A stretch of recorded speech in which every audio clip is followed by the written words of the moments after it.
Diputación Foral de Vizcaya. Vizcaya Denontzat.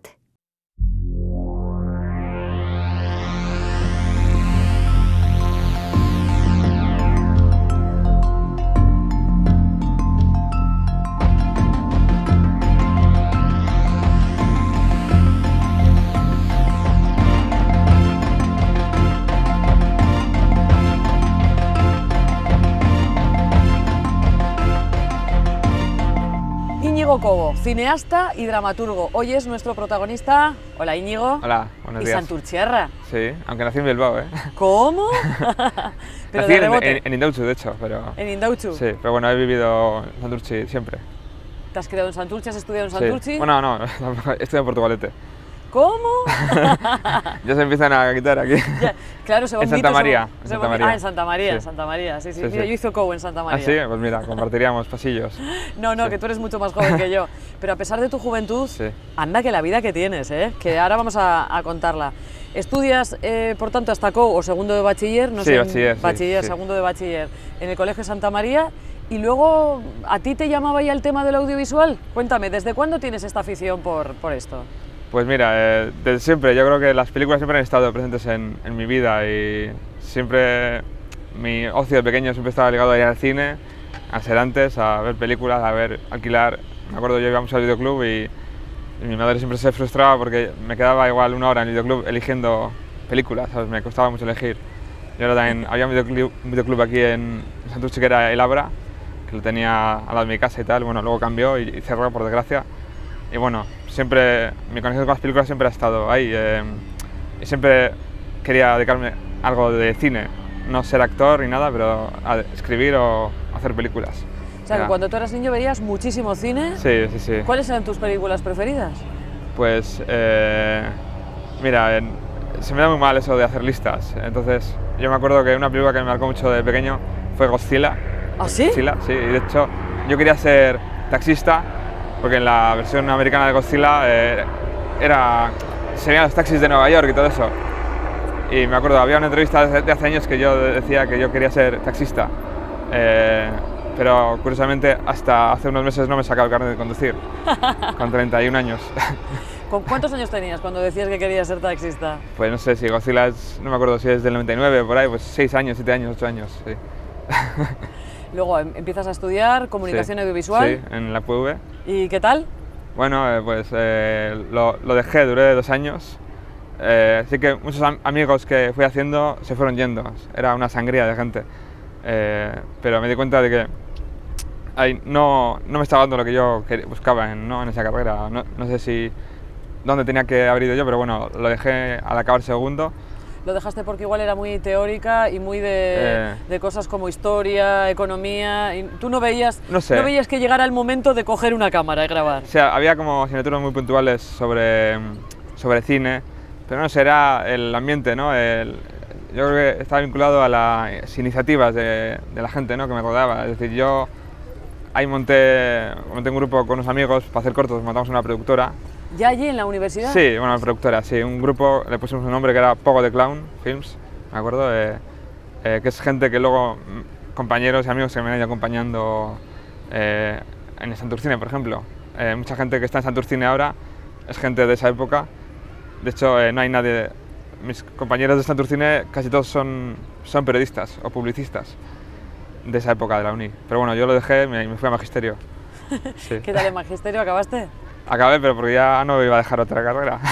Pero también había una cosa de... no me gusta, ¿no? Pero bueno, eso era mi versión de esa época, es decir, lo que estoy... no sé. Era bastante inconformista en ese aspecto, yo creo. Y luego también había, y sigue habiendo un punto de que parece que tenemos que tener unos estudios, ¿no? Superiores, ¿no? Para triunfar. También había esta cosa de audiovisuales que decía, yo que quiero hacer cine o tal, y yo decía, mi pensamiento era, no hace falta un título, ¿no? Para acceder a ciertas cosas, que es verdad que te hace falta, ¿no? Para ciertos trabajos sí que te hace falta, pero lo que yo buscaba a nivel artístico, puede decirse, no estaba ligado a un título. Estaría más ligado a lo que has hecho, o lo que puedes demostrar, que a un título, ¿no? Esa era mi visión de entonces. Sí. Entonces dije, voy a magisterio, que si quiero dar clases, sí que me piden un título, ¿no? Entonces ahí me puse un poco práctico y dije, si voy a estar en la universidad, pues magisterio. No sé si has llegado a dar clases, pero sí has trabajado como educador, ¿no? Sí, estuve, ya hace años lo dejé, estuve igual 8 años trabajando en una asociación de Vizcaya, de autismo, APNAVI, de monitor en colonias, monitor de gimnasia incluso, yo que casi no hago gimnasia, y varios ámbitos, entonces de acompañamiento a personas con autismo. Fue una parte importante por la que elegí magisterio, ¿no? Esta cosa de la educación, ¿no? De hecho ya en Santa María esta cosa de la educación se me había encendido, ¿no? Entonces era una alternativa que yo tenía en mente, ser profesor. Porque tienes una cierta preocupación social, ¿no? Sí, estuve en 2015 con una beca del gobierno vasco que es Juventud Vasca Cooperante. Estuve 3 meses en Sudáfrica.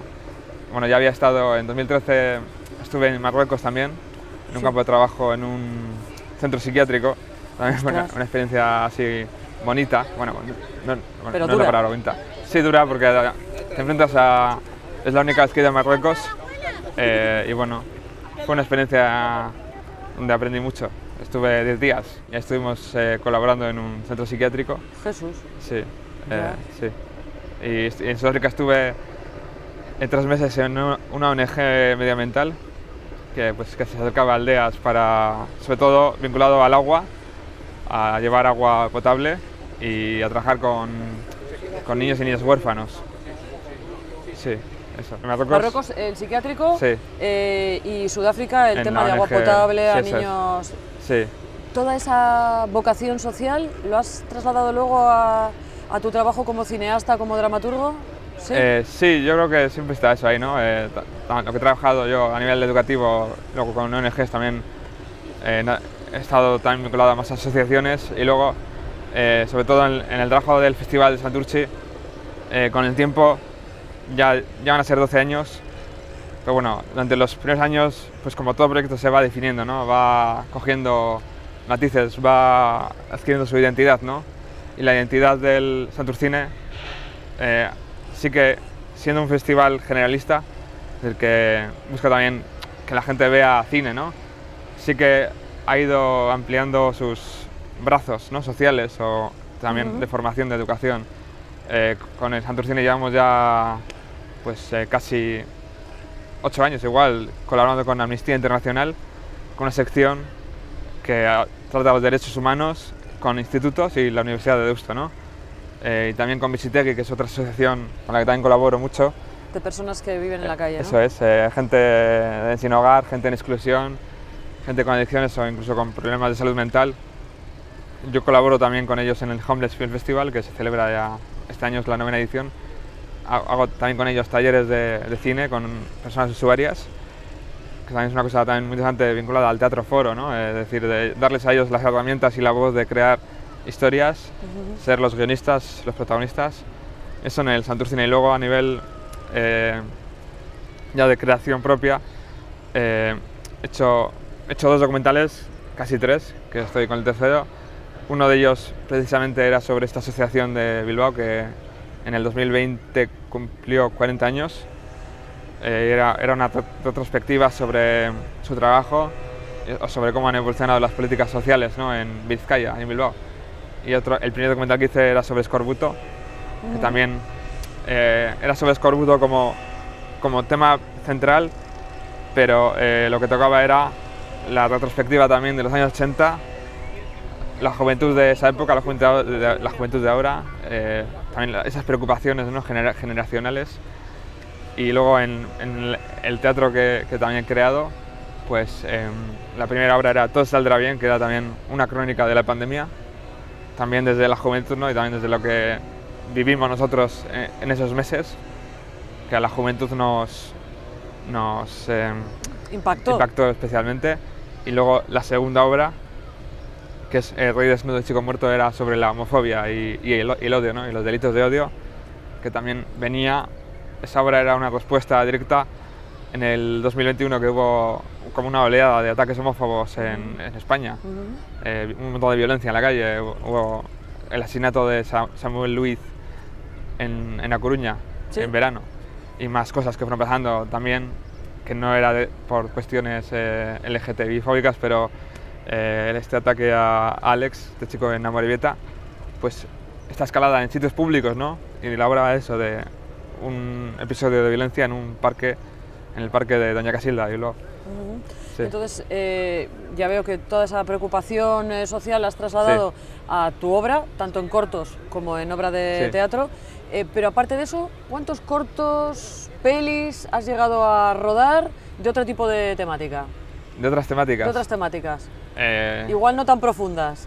Pues bueno, en la uni, este grupo que éramos poco, la productora poco, hicimos un montón de cosas en 3 años o 4 años. Fue como la primera época de trabajo, ¿no? Entre comillas.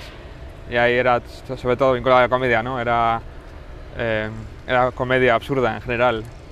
Luego lo hacíamos entre Alex y yo, que es mi compañero y tal. Y luego yo, cuando hacía cosas por mí mismo, ya me iba un poco al drama, porque a mí me pasa que cuando escribo con alguien me sale la comedia, pero cuando escribo solo me vuelvo un poco más serio, ¿no? Entonces, los cortos que hacía en esa época, o mediometrajes, me acuerdo uno que se grababa aquí en Santurtzi, era Animales políticos, que estoy como muy contento con ese corto. Era una alcaldesa como de extrema derecha, y luego el de la oposición era uno de izquierdas, ¿no? Era como una historia de amor imposible entre un candidato de izquierdas y la alcaldesa, que era de ultraderecha, ¿no? Y no, era una comedia súper absurda. Luego también había un giro caníbal y qué prefieres? ¿Un giro caníbal y sí, todo? Sí, ya ahí se me fue un poco la olla, pero sí. ¿Qué prefieres, las comedias absurdas o los temas de más en profundidad?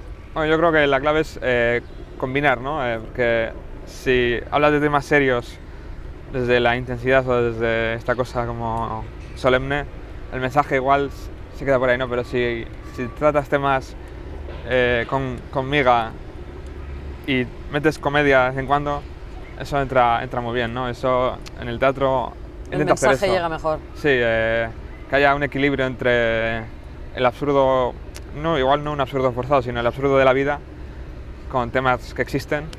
Yo creo que es un equilibrio guay y eso es bonito de ver y de hacer también. Has mencionado Santurcine, hablando del tema social, de ese apartado que tiene en los últimos años dedicado a cuestiones sociales, pero Santurcine es muchísimo más. Es el Festival de Cine de Santurtzi. Yo creo que no hay ningún municipio por aquí que tenga un festival de cine. ¿Cómo surgió? ¿A quién se le ocurrió? Tú eres uno de los fundadores. ¿De dónde viene esta locura? Que luego ya, ¿cuántos años tiene ya? 12 va a cumplir. 12. Pues mira, esto también está vinculado a este cambio que hice yo en la uni, ¿no? Que me fui a magisterio.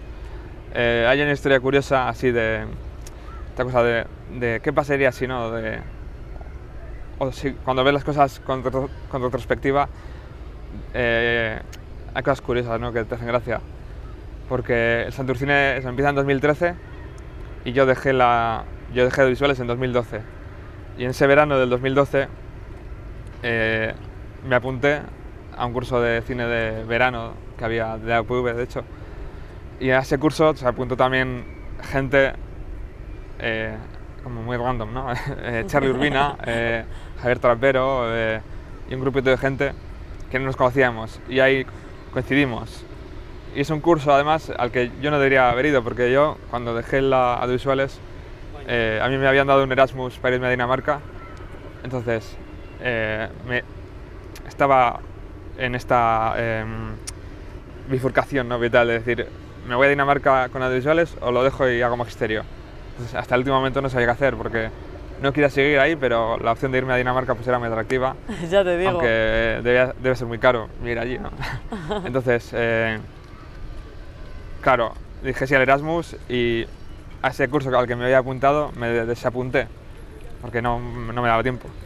Y cuando dije, no me voy, me quedo aquí en Bilbao y hago magisterio, dije, a ver si puedo ir otra vez al curso.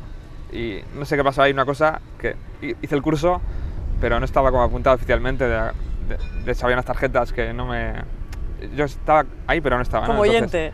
Sí, y ahí es cuando conocí a Charly Urbina, actor de Santurtzi, ilustrador, como dice él, y ahí se hicieron grupos para hacer cortometrajes, ¿no? Tal. Entonces, realmente la gente empezó a hacer grupos y quedamos las sobras. Éramos Charly, Javier Trapero y un grupo de gente que no teníamos grupo ni amigos, y nos juntamos por oficio casi. Y ese grupo, que luego hicimos un corto, tal, nos llevamos muy bien. Al de unos meses Charly nos llamó porque se hizo una campaña en La Sotera para conseguir dinero, lo de la marea morada, no sé si te acuerdas. Esto fue en 2013, a principios. Hicimos un corto con una descendiente de la sardinera, no sé qué. Y la experiencia sigue siendo tan buena que dijimos, vamos a hacer un festival, ¿no? Aquí en Santurtzi, que estamos hablando de la época post-crisis del 2008. Vamos, que os vinisteis arriba. El ambiente estaba muy muerto a las noches y así fue, dijimos, venga, lo hacemos. Yo ya en la uni había querido hacer un festival como estudiantil, entonces yo quería hacer un festival porque a mí los festivales me gustaban. La idea del festival, ¿no? La idea de juntarse en torno al cine, ¿no? Entonces, digamos que en marzo dijimos, hacemos un festival y en septiembre se hizo, ¿no? Fue esas cosas que a veces parece que no pueden pasar o que siempre hay que pensárselo mucho y fue rapidísimo. Y empezó el 2013 con 5 semanas de festival, que también es una anormalidad porque la gente usualmente hace festivales de una semana o lo que sea, entonces hicimos de 4 semanas, el segundo año fue de 7 semanas, fue una barbaridad. Pero bueno, porque se va extendiendo luego, sobre todo los fines de semana, en los bares, que es posible. Sí. Y a partir de ahí, pues el festival pues, ha ido mutando, ha ido evolucionando, ha habido cambios, ha habido fluctuaciones, pero bueno, siempre se ha ido manteniendo y ha ido agrandándose hasta ya hemos hecho 10 años. ¿Y cuánto, hasta ahora, cuántas pelis habrán presentado? ¿Has hecho el cálculo? Pero igual 400 ya se han hecho. O sea, que ponéis aquí al pueblo a rodar. Sí. Quien no se hubiera pensado nunca que acababa haciendo una peli, hace una peli aquí en Santurtzi. Pues eso yo creo que es lo que más nos tiene que enorgullecer al festival. La cosa de que gente que nunca hubiese hecho nada de esto, lo haya hecho, ¿no? Gente pues como Marina Sesúmaga, que a sus 50 años se puso a hacer cortos, o gente, o matrimonios, cuyo hobby de repente se convierte en hacer cortos y escribir. Gente que nunca ha escrito, escriba, ¿no? Entonces yo creo que es la magia del cine, generar esta cosa creativa o artística que mucha gente dice, yo no sé hacer cortos, yo no puedo, y ese yo no puedo, que el festival sea una plataforma para posibilitar, ¿no? O esto de empoderar, que se dice tanto ahora, la vertiente creativa y que la gente salga de su zona de confort, ¿no? Porque la gente muchas veces pues nada, va a trabajar tal y el ocio entendido de forma activa también es muy bonito, ¿no? Ahora, a pesar de que eres conocidísimo en el pueblo, precisamente por ser fundador y uno de los promotores de Santurcine, ahora te has virado más hacia el teatro, ¿no? Ahora estás metido más en proyectos teatrales. Sí. ¿En qué andas, Íñigo? Pues yo hace mucho que ya no hago cortos, igual desde el 2019, que conseguí una subvención del gobierno vasco y tal, plan corto, porque me apetecía, pero la idea de hacer teatro me atraía más, no sé si era ya un agotamiento de estar con la cámara y tal, el hecho del teatro que te permite trabajar con la gente más en persona, ¿no? En vivo y que sea un proceso más largo, ¿no? Y también te da, digamos que el cine hay que ajustarse un poco al presupuesto, ¿no? Pues, si quieres grabar, no sé, en el espacio, por decirte una cosa así, ¿cómo consigues tú el espacio? Pero el teatro, como es un acto de credibilidad o de creer, puedes hacer lo que quieras, ¿no? Entonces es como que los límites de la imaginación o de las posibilidades no existen, ¿no? Íñigo, ¿y qué es lo que te genera la inspiración? De repente estás ahí en tu casa, ves el informativo y... ¡Hala, pues de esto se podría hacer algo como más en profundidad! ¿Tienes así esas inspiraciones de repente? Pues mira, la obra que ahora estoy preparando, que se estrena en noviembre, la inspiración vino de Marina Sesúmaga, también santurciarra conocida, que me habló en verano, empecé a pasar fotos a un grupo de un sitio tal, no sé qué, del fin del mundo y tal, y luego, hablando con ella, me habló de un sitio que se llama Garabandal, ¿no te suena? No, Garabandal. Garabandal es un pueblo en Cantabria, en la montaña, que en los años 50 unas niñas tuvieron una aparición mariana, que les decía el fin del mundo, no sé qué, entonces, más allá de eso, lo que me interesaba de lo que me contaba es que esas niñas ahora son mujeres ya mayores, ¿no? Entonces me interesó de repente esta gente que cuando son niños se les aparece la Virgen, cuando son ya mayores, que es de ellos, ¿no?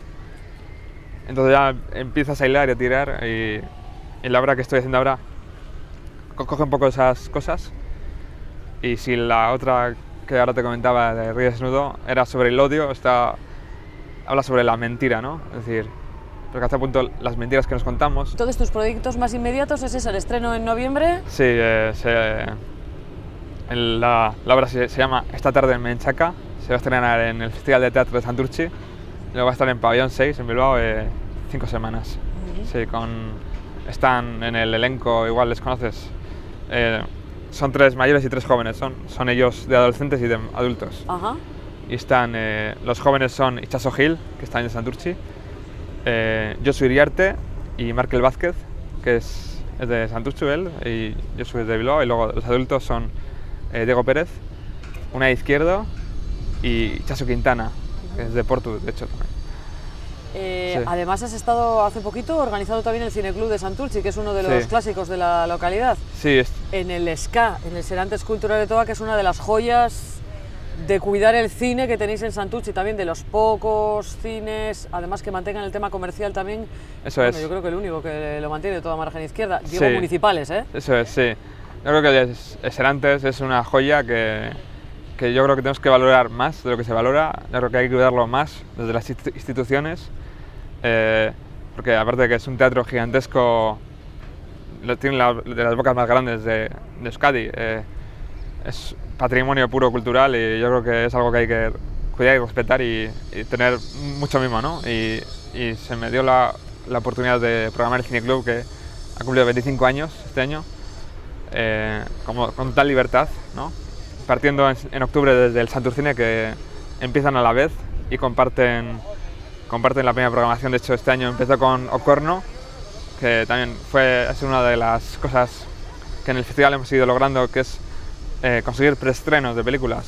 Justo Ocorno había ganado ese sábado la Concha de Oro en Donosti, y tuvimos el lujo de preestrenarla en Euskadi, básicamente. Sí. En el SCA.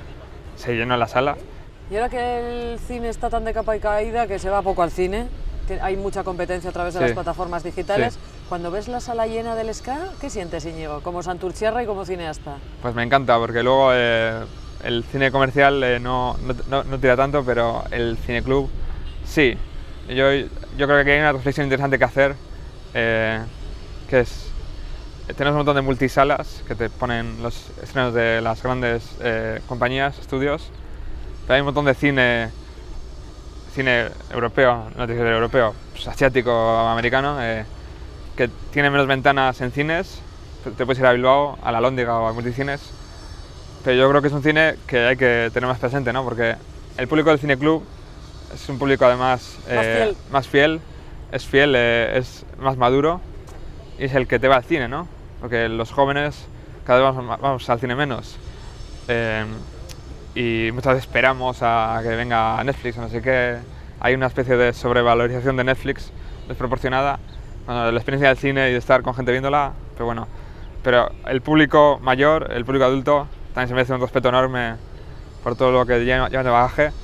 Quiere ver unas películas que a veces no se ponen, ¿no? Entonces, yo creo que hay que replantear un poco la programación cinematográfica y saber que hay un montón de películas más adultas o con cierta sensibilidad que la gente quiere ver en el cine, ¿no?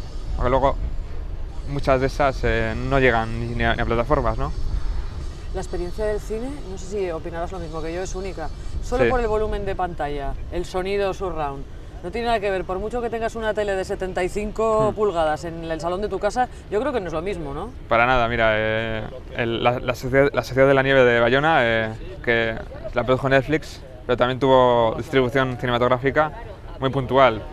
De hecho, hay cadenas que no quisieron ponerla por temas con Netflix, ¿no? Por ejemplo, Cinesa no la programó. Por ejemplo, estuvo en Portugalete en el Bayonti, yo la vi en el Bayonti, y nada que ver, experimentar esa película, que además es una experiencia como muy física, ¿no? El accidente de avión, todo eso, yo no la he visto en la tele, pero como esa película en el cine no hay nada, ¿sabes? Pues qué pena, ¿verdad? Con todos los medios hoy en día técnicos que hay y lo que se pone para reflejar un accidente de avión, desde el último detalle perfectamente para que luego alguien la acabe viendo en el móvil. Ya. Qué pena, ¿no? Tanto trabajo para, por muy bien que veas, no es lo mismo verla en el móvil. Sí, yo no soy purista ni es mi intención, pero cuando algún amigo mío ve solo películas en el móvil, es que como, ¿qué haces, sabes? No es en el ordenador, pero es que en el móvil no puede ser. Íñigo, no quiero terminar esta entrevista sin hablar de tus premios, porque también has sido reconocido en el pueblo. Sí. Bueno, en el pueblo y a nivel de comarca también un premio del periódico Deia tienes, y la Sardina de Plata. Cuéntame, ¿cómo fue eso? Pues fue muy guay, ¿sabes? Porque al final eso fue ya hace tiempo y hay una parte de mí que es como que no me merezco los premios, ¿no? Porque hay gente que ha hecho un montón de cosas y, por ejemplo, la Sardina de Plata, no me acuerdo cuándo fue, en el 2016 creo que fue, que yo tenía 24 años, ¿no? Entonces... ¿Cuántos años tienes ahora? Ahora 32. Es que eres un niño, claro. Para todo lo que has hecho, los países en los que has estado, lo que has rodado, organizar un festival, parece mentira la vida que has tenido tan extensa. Es vocación, ¿no? También, y es más que vocación es persistencia, ¿no? Hay mucha gente que también es una cosa de energías, ¿no? También, y cómo te organices, no sé, hay muchos factores, ¿eh? Ya te da mucho la vida a ti, te organizas bien, de verdad. No, que la verdad sí. es que no, de hecho este año he estado muy agobiado y no he tenido tiempo de... Bueno, que te he cortado. ¿Cómo viste ese premio, Sardina pues de Plata? fue guay, además eso, que venga la familia, encima la Sardina de Plata fue en el Correcto, que de hecho fue la última que hicieron allí porque lo tiraron y era un sitio, yo hice la comunión en el Correcto, entonces esas cosas de ir a sitios desde otro punto de vista es guay, ¿no? Y el premio Mendic, que también me hizo gracia, el de Deia, me lo entregó Imanol Pradales cuando era diputado y tal, y no, era como, y ahora sí, mira, me dio el Lehendakari un premio. Y eso. Sí. Bueno, ¿cómo ves tu futuro? Si un cineasta y dramaturgo puede pensar en el futuro. Pues el año que viene quiero estar más tranquilo, sobre todo porque este año he estado a mil. Tengo eso, estrenar la obra en noviembre, estallarla en otoño. Luego tengo un documental que hice pendiente de acabar, que también ahora en verano quiero dedicarle tiempo. Pero di dónde lo hiciste, el documental, para que... Tú te vas a hacer un documental a las antípodas, ¿no? Sí, estuve el año pasado 4 meses en Nueva Zelanda. Bueno, estuve 3 meses en Nueva Zelanda y luego un mes estuve en Australia, en Hawái. Entonces, me dispuse a hacer una especie de road trip. Es un viaje, ¿no? Por todo el país y por también haciendo entrevistas a gente vinculada a la cultura en Nueva Zelanda desde el punto de vista de este país, que es de los más nuevos que existen en el mundo, el cacho de tierra casi más reciente descubierto. Es un país de migrantes, porque es gente que ha venido de Reino Unido, de Canadá, de Estados Unidos, y cómo se han ido forjando su idea de país, ¿no? Su identidad como creadores. También está el tema de los maorís, ¿no? Ahí. De hecho, el documental se llama Wakamarama, que es como conversación, ¿no? En maorí. A mí me gustaba porque recuerda a lo de panorama o cinemarama, ¿no? Entonces Wakamarama es una palabra muy bonita. Eso es conversación y también explicación, iluminación en maorí, que tiene términos muy bonitos. Entonces, soy yo me llevé la cámara, la grabadora, y fui por todo el país en autobús porque no tenía ganas de conducir. Sí, ¿eh? En un Intercity, que es como el único autobús que hay, porque ahí no hay... El transporte público es muy malo, luego se quejan en Extremadura, pero en Nueva Zelanda el transporte público es malísimo. Una última curiosidad que tengo, ¿qué te dice la familia cuando dices, me voy a coger la mochila y me voy a ir en autobús por Nueva Zelanda? Bueno, se enfadaron mucho, pero el resultado va a estar bonito. Cineastas de Ezkerraldea, nuestro cineasta más famoso es Iván Miñambres. Hola, Iván. Egunon. Más famoso y más laureado o premiado, ¿no? Bueno, eso parece. ¿Cuántos Goyas tienes en tu haber? Pues 6. 6. 6 ya, la verdad es que lo piensas y es un poco abrumador, la verdad.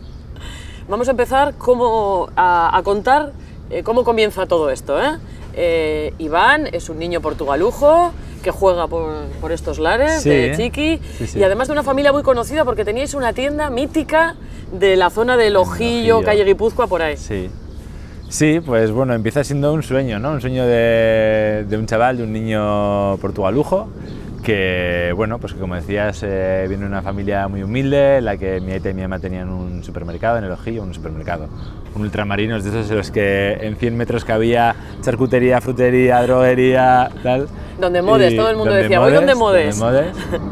Y nada, pasaba ahí mucho tiempo después de salir de clase ayudando a mis aitas a hacer cositas. Sí, pues siempre hay algo que hacer, ¿no? Pues que si hacer un pedido, que si ordenar algo, que si contar cosas, haciendo los deberes a la trastienda también. Y luego, cuando ya fue un poco más preadolescente, pues por aquí jugando siempre la canilla a los tazos, al fútbol, bueno, a lo que hubiera. ¿Y eras de esos niños que sacaba la cámara de fotos porque le gustaba ver a través de un objetivo, pues o se inventaba historias? Hubo un impasse, porque yo tenía un conocido que trabajaba en una productora y hacía un programa que se llamaba Lo que faltaba, que era un programa como de sobremesa, de TV y así, y solía ser con público en directo. Con Chechu Galde creo que era, ¿no? Chechu Galde y Yolanda Alzada. Yolanda Alzada, sí. Y me dijeron, oye, necesitamos público y tal, vente un día, y pues empieza así como esto, lo de la tele y tal. Y me llevaron, y cuando ya pues fue en junio, creo que estaba de vacaciones, y yo tendría como 13 años o por ahí. Y después del programa me llevó a ver toda la parte de realización, postproducción y tal, y esa parte me enamoró, ¿no? La parte de bambalinas, más técnica, de grafismo, de postproducción, de montaje y así. Y ahí como que surgió una chispa de algo que para mí era una vocación totalmente, y empecé pues como a hacer cosas por intentar trabajar en eso. Y empecé como pues a intentar editar pequeños vídeos, hacer pequeñas historias, le grababa a un monologuista que se llama Javier Mañón, que actuaba por aquí en Portugalete, a la Coral, bueno, hacía como mis pequeños pinitos de manera totalmente amateur. ¿Y cuántos años tenías cuando pues, eso? 14, 15, por ahí. Sí. Y todo autodidacta, y tengo que agradecer porque hoy en día la verdad es que no lo valoré en su día, pero yo les di una chapa increíble a mis padres para que me compraran un ordenador, porque editar vídeo en esa época era súper complicado y súper caro. Entonces me compraron un ordenador que tenía una tarjeta para capturar vídeo y tal y cual, y les di una chapa increíble, y los Reyes trajeron ahí un ordenador, me imagino con un esfuerzo económico muy importante en su época, y con ese ordenador, pues hasta que fui mayor de edad, hice todos mis pinitos de montar vídeos, hacer mis primeros cortos, trabajar con Javi, con la Coral, bueno, trabajar, ayudarles, y me sirvió... Esto hay que circunscribirlo a que ahora todo el mundo se cree que es cineasta, se cree que es periodista, no había redes sociales, y ahora todo el mundo se coge un vídeo, se graba tal, incluso lo edita con el móvil y lo cuelga. En esa época hacía falta una cámara especial y un ordenador especial con Fireware, que se llamaba el conector, para capturar, tú dabas play, grababas, era como muy complejo. ¿Y te sirvió? ¿Qué te he cortado? ¿Para? No, pues para tener esa base de conocimientos y de poder elegir una profesión ya cuando acabé bachillerato, sabiendo que esa era mi verdadera pasión, ¿no? Porque a mí me podía pasar horas editando y montando vídeos, ¿no? Y la verdad es que fue elegir esa profesión ya con ese conocimiento de decir, vale, esto es lo que verdaderamente me gusta y quiero hacer, ¿no? ¿Dónde hiciste bachiller? En Santa María. ¿Y ya eras buen estudiante o estabas todo el día pensando en hacer películas? La verdad es que era un estudiante bastante normalito, sí que tenía como, bueno, sí, medio. ¿Medio?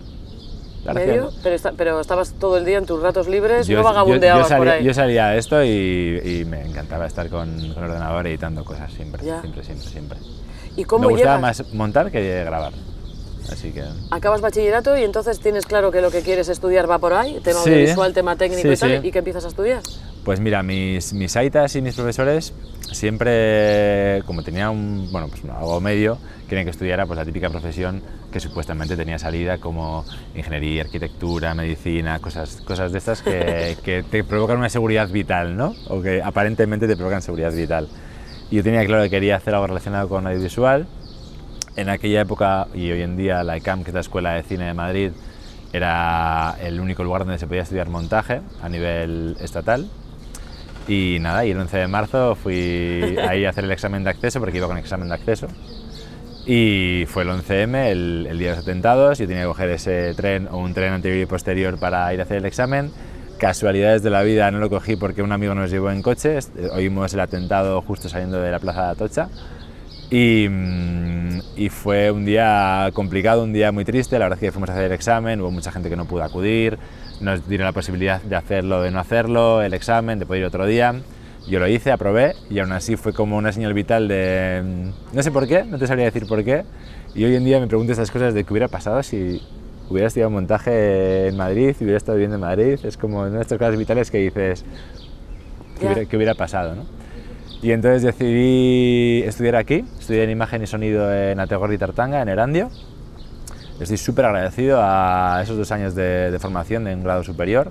Fueron unos años muy bonitos, aprendí muchísima técnica y después de salir de ahí tuve la suerte de al día siguiente encontrar un puesto de trabajo. ¿Pero cómo? ¿Qué? Pues porque tenía muchas cosas hechas previas. Yo tenía un DVD, que en aquella época tener un DVD ya hecho con tu autoría propia era increíble, entonces yo tenía un DVD hecho con mis trabajos que había ido haciendo ¿Desde que eras un chaval? Del monólogo de Javier Mañón, el resumen de la coral, tal, mis cortos, mis grafismos para televisión. Cortos, o sea, ¿tenías cortos y todo? Tenía un par de cortos hechos. Claro, con tu propio guión y todo. Eso es. Mis grafismos, me inventaba como cabeceras de televisión de Canal Plus en aquella época, que era como la referencia de grafismo, y hacía como mis cabeceras de programas ficticios. Entonces, claro, lo llevaba a las productoras y al día siguiente tenía trabajo en muchas y pude elegir dónde empezar, ¿no? Y mientras trabajaba, estudié comunicación audiovisual en la IUA y estuve como 4 años trabajando por cuenta ajena en esa primera experiencia laboral en esa productora, y ahí hice mis primeros pinitos como montador, mis primeras películas como montador, aprendí a entender un poco cómo era la industria, cómo se financiaban los proyectos, ¿no? Porque bueno, yo trabajaba muy técnico, pero estaba muy cerca de gerencia y empecé a entender cómo funcionaba un poco la industria, ¿no? O sea, eras una esponja, todo lo que se movía por ahí estabas sí. Atento a... Además, tuve la suerte que en un año pues la empresa creció, me hicieron responsable del departamento de vídeo y bueno, pues a base de tortas aprendí muchísimo, ¿no? Y la verdad es que fue una época también muy bonita. Y luego pues tuve el atrevimiento de ir había una beca, que era una beca Leonardo, si no me equivoco, que es como una especie como de Erasmus, pero la gente que ha estudiado formación profesional. Y me fui a Suecia medio añito a trabajar. ¡Hala, sí, eh! Y sí, pero yo ya empecé como a querer hacer un proyecto propio. Y hacer como... En aquel momento estaba muy de moda el tema de los blogs, ¿no? De redactar cosas para blogs y así. Y empezaba a verse aquello que se denominaba videoblogs, que era como hacer como pequeños resúmenes de eventos, hacer como micronoticias y tal. Y entonces dije, ahí vi una oportunidad de negocio y dije, bueno, me gustaría hacer algo. Entonces me pedí una excedencia, me fui a esta experiencia, a esta beca a Suecia. Hice eso que yo imaginaba que iba a ser mi empresa en Suecia. Lo que me dijeron era trabajar para una común, que una común es como una especie como de ayuntamiento, bueno, como de una especie como de diputación, mejor dicho. Y me dijeron, tienes 6 meses, queremos hacer vídeos turísticos de diferentes zonas que nos queremos promocionar, tienes este tiempo, estos recursos, tienes esta tarjeta para moverte por el territorio, nos vas entregando cada 2 semanas un vídeo. Entonces yo ahí me organicé mis tiempos, mi creatividad, mis recursos. ¿Tenías ahí? ¿Cuántos años tendrías? Pues ahí tendría 24. ¿Y ahí andabas? ¿Perdido por Suecia? Perdido por Suecia con un frío increíble. Sí, sí. Y fue también una experiencia muy bonita. Y ahí, bueno, pues fue como también el validarme de poder hacer un proyecto propio, ¿no? De decir, bueno, pues oye, pues yo creo que organizándome puedo hacer algo, ¿no? Ya. ¿No dijiste en ningún momento, estando por ahí perdido, que nevaría, haría frío? ¿Quién me manda a mí meterme en esto? No, la verdad es que siempre he tenido muy claro. Yo creo que para mí siempre obviamente quien tenga un proyecto propio pues es consciente de que haces muchas renuncias, ¿no? Porque al final haces renuncias de familia, amigos, de tiempos, de cosas por dedicarte a esa pasión que tienes. Pero yo he conocido un montón de gente, he vivido experiencias que me siento súper afortunada de poder haber vivido en toda mi carrera profesional, ¿no? Que está muy ligada a la personal también. Y fue como una experiencia increíble aquella época en Suecia, sí. Vuelves de Suecia, la carrera ya la habías dejado porque no te daba la vida, ¿no? Sí, la carrera la dejé, también una anécdota como muy graciosa. Yo trabajaba como montador, como te decía, y iba por las tardes, salía a las 3, me comía un bocata, un tupper en el coche mientras subía a la IUA, y a la tarde estudiaba comunicación audiovisual y gané un premio por una película que se llamaba Under, que era una película que estuvo en la Berlinale y ganó un premio, y era como el primer premio notorio que yo participaba, y pues fui a la Berlinale y me suspendieron montaje por no ir a clase. Y entonces dije, bueno, vamos a centrar el foco en esto, y luego es muy gracioso porque me encontraba en el futuro con profesores y con profesoras que me daban clase ahí, y me dijeron, bueno, pues al final no te ha salido tan mal, y como yo también tenía una base de formación más técnica, no de imagen y sonido, pues tiré por ahí, y bueno, pues no ha salido mal. No ha salido Eres mal. el Steve Jobs de Portugalete, que también dejó Sí. la carrera, Sí, sí. porque se dio cuenta que al final, cuando ya estás trabajando en ello... Yo creo que es quiere la importante, experiencia. ¿no? Y también hay como ciertas profesiones que requieren de una base muy teórica, pero en este caso también el montaje o la edición, creo que la universidad, que era por donde yo tiraba en ese momento, la universidad quizá era algo como más teórico, que aprendí también muchísimo, pero yo llevaba la base de imagen y sonido que ya había adquirido ahí con muchos conocimientos técnicos y quizá para mí no era lo adecuado, ¿no? ¿Vuelves de Suecia, perdón, y vuelves a la empresa en la que estabas? Volví ya con la idea de hacer un proyecto propio y entonces fue cuando yo tenía un becario que se llamaba Íñigo, que hoy en día es mi socio. Tenía muchísima afinidad con él, teníamos como, también yo venía del movimiento asociativo de Portugalete, trabajar mucho en la parroquia con chavales y así. Ah, eso no me has contado, o sea que sí, ¿eh? Sí, trabajaba con grupos de jóvenes en Santa María, Íñigo también trabajaba en el grupo Scout en Ocharcoaga, por ahí tuvimos como mucha afinidad en la parte social y dije, bueno, pues vamos a intentar hacer esto juntos. No nos conocíamos de mucho y la verdad es que hoy, pues visto con tiempo, creo que la figura de un socio o de una socia en una empresa es fundamental. Podría haber salido fatal, sí. Podría haber salido horrible, pero no ha sido así. En lo esencial, vital coincidimos y eso ayuda mucho, ¿no? para hacer un proyecto empresarial propio. Y nada, y pues nos fuimos a Baracaldo, hicimos la empresa, creo que fue el 13 o el 14 de mayo, hace 15 añitos, que me acuerdo que el periódico de ese día, fuimos al notario vestidos del Athletic porque jugaba la final contra el Barça. Y nos hicimos una foto en el notario con el periódico del día que ponía España se hunde, porque era la típica crisis de 2009 y así.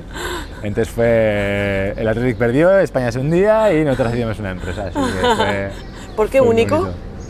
Pues todo el mundo me pregunta y no tengo ni idea, porque... ¿No sabes? No, fue como... miré como nombres de cosas que había por ahí registradas, único con K no estaba registrado. El logotipo eran las dos Is, que es Íñigo e Iván, nos quedaba bueno, bien. era. La K, este concepto también del territorio, bueno, había como varias cosas, pero tampoco te sabría decir muy bien, no hay una historia detrás de ese nombre, así que... La ponéis en marcha con ayuda de Inguralde, que es la agencia de desarrollo local de Baracaldo, en el vivero de empresas de Baracaldo, ahí nace Único. Pues empezamos a mirar un poco qué era crear una empresa, porque claro, no teníamos ni idea de gestión, sabíamos mucho de técnica, pero no sabíamos nada de gestión.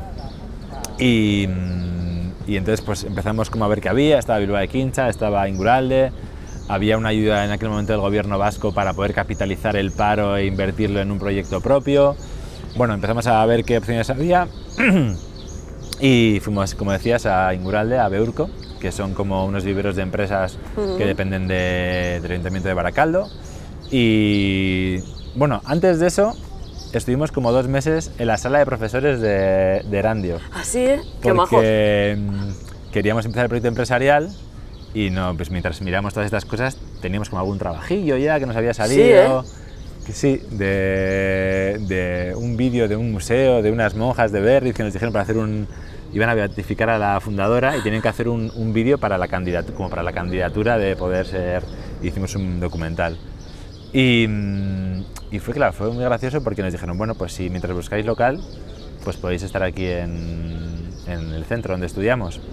Y nada, y ahí estuvimos un par de meses con un portátil, una cámara muy pequeñita, un móvil estos sin pantalla, estos de teclas, y ahí empezamos. Y después de eso fuimos a Inguralde, y la verdad que, bueno, pues que fue una experiencia muy positiva porque era un centro en el que había empresas relacionadas con el tema creativo, audiovisual, había pues una empresa de alquiler de luces, otras productoras y tal, y ahí creamos nuestras primeras sinergias y la verdad que fue una época muy bonita. Y fue también muy curioso que yo ahora con el tiempo, bueno, piensas, ¿no? ¿Por qué desde el principio nos fue bien o qué hicimos, ¿no? O sea, que analizando con perspectiva, y hay una cosa como que yo creo que nos valió mucho, que era... hicimos un concurso, que había en Bilbao un festival que se llamaba Jetlag Bio, que era como un festival de expresiones urbanas, e hicieron un concurso de bloggers para dar a conocer, ¿no? Qué se hacía, cómo se hacía y tal, y nosotros presentamos una idea de videoblog, que era como, claro, hoy en día visto con perspectiva es como absurdo, porque dices, pues todo el mundo graba con los móviles, ¿no? Y propusimos hacer resúmenes de lo que se hacía en ese festival de un día para otro, entonces lo grabamos durante el día, lo editábamos a la noche y al día siguiente se publicaba en las páginas web del Ayuntamiento de Bilbao. Les encantó tanto la idea que nos dijeron, oye, ¿y podéis replicar esto en otras actividades del Ayuntamiento? Y nosotros, claro, pues, claro que podemos hacerlo. Y entonces el estar grabando en diferentes actividades del Ayuntamiento hizo que nos pusiera muy rápido en red con otras empresas, otras entidades, ¿no? Porque nos veían y decían, oye, ¿y podéis hacer esto en otro lado?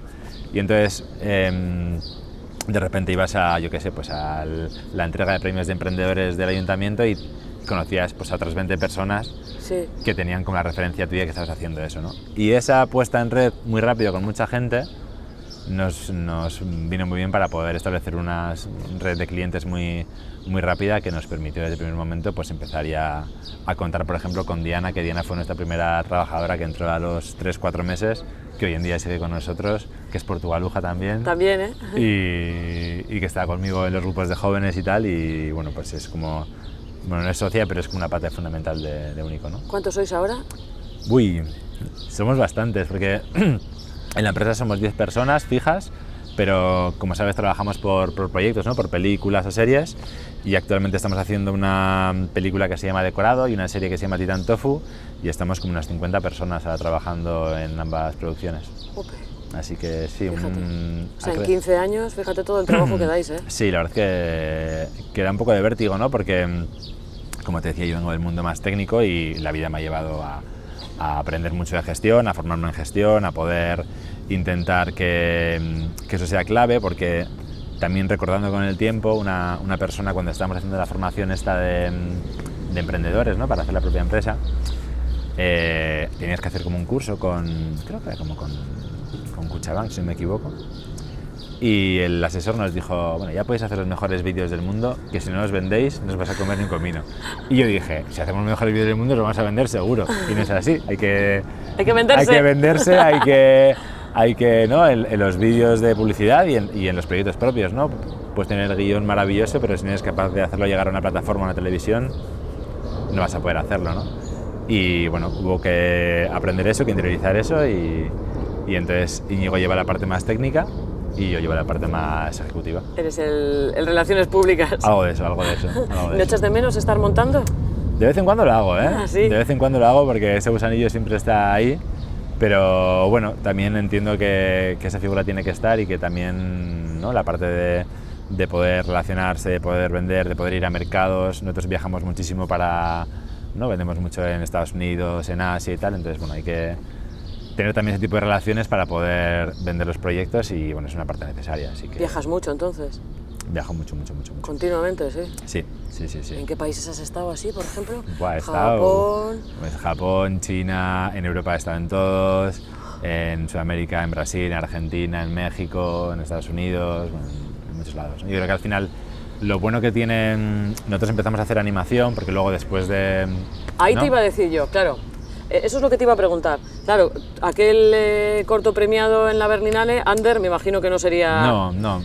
Desde luego el vídeo de las monjas tampoco. Tampoco, no. ¿Cuándo es el salto a la animación y por qué? Pues mira, empezamos... yo cuando estaba trabajando por cuenta ajena, participé en una película de animación que se llama La crisis carnívora, haciendo la postproducción. Y cuando generé este proyecto de Único, el director de La crisis carnívora vino y me dijo, oye, que se llama Pedro Rivero, me trajo un cómic y llevamos nada, como medio año con la empresa o así. Me dijo, me encanta esta historia, échale un vistacillo porque me gustaría hacer una peli de esto, ¿no? Y se llama Psiconautas, el cómic, que está basado en la peli que luego hicimos de Psiconautas y en Beer Boy, que era el cortometraje. Y dije, uy, me tocó muchísimo esa historia, era una historia increíble, protagonizada por un pájaro. Y entonces le dije a Pedro, vale, vamos a hacer algo, pero pasan dos cosas. Una, casi te arruinas con tu anterior película, que es La crisis carnívora, entonces un largo va a ser difícil poder levantarlo. Hagamos un corto y luego nunca hemos hecho nada, o sea, nunca hemos producido nada nuestro, entonces vamos a ver cómo se hace, vamos a armar un equipo y tal. Y formamos un equipo con Alberto Vázquez, que era el autor de este cómic, como director, con Chris Zembe en animación, con un colectivo que hoy en día seguimos trabajando, ¿no? Después de 15 años. Hicimos ese corto, aprendimos muchísimo y tuvo un recorrido brutal, ¿no? Y ahí nos dimos cuenta, bueno, llegó a las shortlist de los Oscars, se estrenó en Taiwán el primer pase, viajó por todo el mundo, tuvo como más de 60 premios y entonces ahí dijimos, vale, la animación es un producto súper universal porque al final si tú vas a hablar de un conflicto, de una guerra, Si lo haces en imagen real, te posicionas porque hay dos bandos. Si lo haces entre unicornios y ositos, hablas de lo bueno y lo malo de la guerra, no, bueno, no hay nada bueno, pero de lo malo de la guerra, sobre un mundo fantástico que cada uno lo puede llevar a su realidad e interpretarlo, ¿no? Y la fantasía y la animación tiene esa capacidad de poder llegar a muchas partes del mundo y que cada uno desde su cultura y desde su realidad lo tamice, ¿no? Y eso me parece algo muy positivo como herramienta de reflexión, porque para mí el cine es una herramienta de reflexión, y como herramienta de entretenimiento porque puede viajar por todo el mundo, ¿no? Ese fue tu primer Goya, que yo estaba en mi casa, nos habíamos conocido cuando estabais montando ahí Bird Boy en Inguralde, en el vivero de empresas de Inguralde. Yo estaba en casa viendo los Goyas y cuando de repente vi y dije, pues sí estaba ahí. Sí. Claro, yo para mí, que trabajo en una tele pequeña, ¿no? Ver que había estado un día grabando mientras estabais montando una película que luego recibiría un Goya fue un shock. Pero claro, es que ya va 6. Luego han venido, pues es que ya he perdido la cuenta, los nombres ya ni me acuerdo. La verdad es que nosotros hemos como producido 13 cortos y ahora estamos con la 4ª película en este tiempo. Y la verdad es que ha sido como una trayectoria bastante fructífera porque es muy difícil levantar un proyecto de animación, ¿no? Y que tengamos la suerte de poder encadenar proyectos es extremadamente difícil. El otro día la semana pasada ganamos el Festival de Annecy, que es el festival más importante del mundo de animación, que se hace en Francia, y ganamos como el mayor premio que se puede conseguir, que nunca pensamos que se podía ganar ese premio, y ganamos los premios Fugaz, que son como los Oscars de los cortometrajes. Y hablando con la gente del sector, después, ¿no? Tomando una cerveza en un cóctel, claro, el mundo de visual tiene esto de, a veces como de poca continuidad, ¿no? Porque haces un proyecto, luego paras, luego haces otro, luego paras 6 meses, luego estás 3 meses a full, y a veces también un poco de esa precariedad, ¿no? De trabajos de poca remuneración y tal. Y la animación tiene como bueno y malo que son proyectos muy largos, proyectos de 2-3 años, por lo tanto tienes una continuidad mayor y una estabilidad mayor, y son proyectos en los que hay poca formación, hay poca gente cualificada para poder acceder a esos puestos y hay como salarios muy buenos, ¿no? Entonces tenemos mucha suerte de poder, pues de manera casi, no sé si voy a decir, natural tirar por un sector que tiene cierta estabilidad hoy en día, que nos ha dado muchas alegrías y que podemos enlazar, terminar un proyecto y empezar otro, ¿no? Y que eso es gracias a esa labor que te decía ejecutiva de, bueno, mientras hacemos un proyecto, ir, bueno, pues mirando guiones, viendo posibilidades de financiación y tal, ¿no? Y eso, bueno, pues es muy difícil y lo hemos conseguido. Y es una responsabilidad para ti, porque al tener tanta gente que depende de vosotros hoy en día de Único para llevar su sueldo a casa, claro, estarás todo el rato diciendo, pues ya tengo que estar pensando... a ver... Tengo que estar pensando en lo siguiente porque aquí hay gente que si no pierde su trabajo. A ver, yo creo que tiene que haber un punto de inconsciencia para tirar hacia adelante, o sea, de consciencia inconsciente, ¿no? Porque, bueno, tienes que ser muy corresponsable con la gente, con que la gente, bueno, pues esté bien, esté contenta, esté haciendo proyectos que gustan.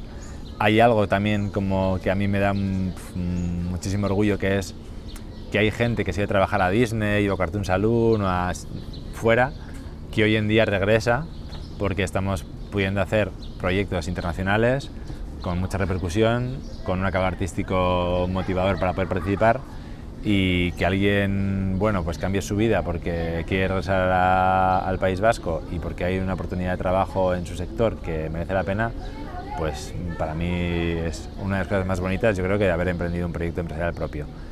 Obviamente hay mucha responsabilidad, pero bueno, también pues, la vida hay que arriesgarse un poco y siendo prudente, ¿no? Y sabiendo un poco, bueno, yo soy un tío sensato, pero dentro de lo que hay que poder apostar, pues hay que apostarlo, ¿no? Estáis en Bilbao y tú vives en Portugalete. Viajas Sí. por todo el mundo, pero sigues viviendo en Portugalete. El 11M fue mágico para decir, no me voy a Madrid, me quedo aquí, y sigues viviendo en Porto. Sí, sigo viviendo aquí, vivo en el grupo La Florida desde hace un montón de tiempo, y obviamente me gustaría pasar más tiempo en Porto del que paso por mis viajes, pero bueno, es mi hogar, es mi casa.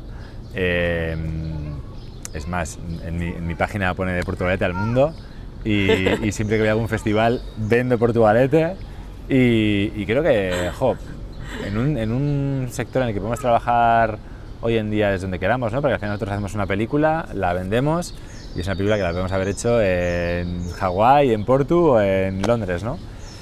Y tener la oportunidad de poder vivir aquí con lo que supone de que sea mi tierra, de que tengamos la playa a 15 minutos, el monte a 15 minutos, la capital a otros 15 minutos, pues para mí es una suerte, ¿no? Y hablo con compañeros y compañeras de Madrid, por ejemplo, que es como la ciudad donde se supone que hay más oportunidades en esto, y todo el mundo asqueado de los tiempos, de todo, así que no, la verdad es que muy contento de haber podido tomar esa decisión, de que en ese 11M decidiera no apostar por irme de aquí y bueno... Pues, y tus padres encantados de la vida, claro. Mis padres encantados de la vida, claro, la verdad es que sí. No, la verdad es que es bonito porque mucha gente en cuanto ya adquiere cierto estatus en su profesión, vuela de Porto sí, o de la margen izquierda en sí, general. El que te hayas quedado aquí, el pueblo de Portugal te supo reconocértelo, sí, fuiste pregonero. Sí, sí. Cuéntame cómo fue eso. Bueno, la verdad es que fue una de las experiencias más bonitas de la vida, ¿no? Tú también la has sido, así que imagino que será para ti también como para mí ha sido un honor ser pregonero. La verdad es que fue un honor, como tú dices, fue cuando me llamaron para comentarme que habían pensado en mí para eso, fue como, ¿yo por qué? ¿No? Es como, siempre tengo como esa sensación a veces de, yo soy una persona que se dedica a lo que le gusta, que hace lo que le gusta y encima no tiene esa posibilidad de sentirse como agradecido por otras personas, ¿no? Fueron como 5 días maravillosos, acabé extasiado, pero bueno, fueron unas fiestas que las viví de otra manera completamente diferente a cómo suelo vivirlas, con mucha relación con la gente, con mucho cariño por parte de la gente. Además fue un año muy especial porque fue el año después de ese parón de la pandemia. Había muchísimas ganas de poder empezar las fiestas y fue unos días maravillosos, la verdad. Sí. ¿Cómo ves el futuro? ¿Seguirás en Portugalete? Sí, la verdad es que... Bueno, y el futuro espero seguir haciendo lo que nos gusta, seguir haciendo proyectos que tengan cada vez como... iba a decir como mayor difusión, no sé si puede haberla. Lo único que nos queda ya como a nivel... ¿Sueñas con el Oscar? Porque claro, me acabas de decir, acabamos de recibir en Francia un premio, el Fugaz has dicho, ¿no? Que es el Oscar. El Annecy. Annecy es el premio que ganó, para que os hagáis una idea, Robot Dreams, antes de ir a los Oscars. Vale. Entonces, ¿y sueñas con el Oscar alguna vez o ya te da igual? O tú vas a tu aire y lo que quieres hacer es contar bonitas historias. Yo creo que en la vida profesional no puedes pensar en hacer las cosas por los premios y por lo que vayas a recibir. Creo que tienes que hacerlas pensando en que lo que hagas es lo mejor posible. Obviamente no te voy a decir que me encantaría poder vivir la experiencia una vez de poder estar nominado al Oscar, porque profesionalmente sería como lo máximo, ¿no? Creo que se puede conseguir, creo que... Estoy segura, vamos, contigo estoy segura. Sí, creo que bueno, que ya hemos estado rozándolo un par de veces, no ha podido ser con Loop, que el Loop fue un cortometraje que llegó ahí a shortlist de esto y con Unicorn Wars. Y bueno, pues a seguir trabajando y si alguna vez llega bien y si no, pues disfrutaremos en el camino de las mil experiencias que haya, ¿no? Pero sí, claro, yo creo que igual que imaginaba y que hacía mis discursos imaginarios en casa del Goya, pues ¿por qué no pueda pasar eso alguna vez, ¿no? Y sí, sería bonito.